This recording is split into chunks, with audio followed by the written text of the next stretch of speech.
their realtor. And with VA, they weren't allowed to.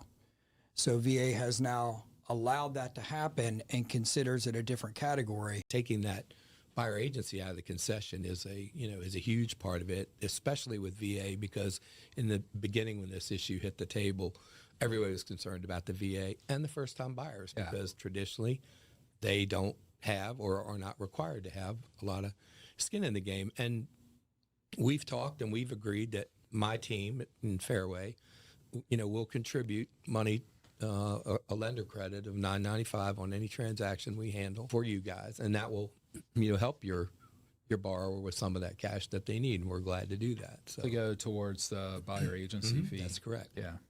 So we incorporated with the agency group. Lonnie and I spoke about this, and we said, it's so essential that a buyer has a realtor. And when you're talking about any buyer, really, the real estate market changes so frequently, and people buy homes.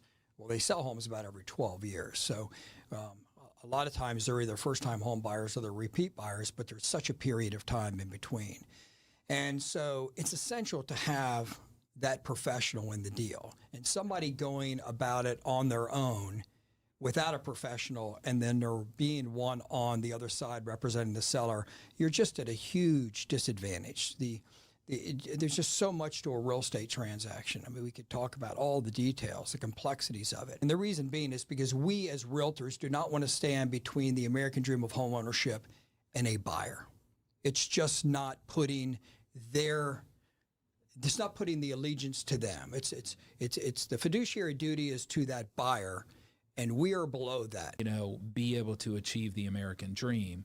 And you're always giving the statistics about the net worth of a renter versus the net worth of a homeowner.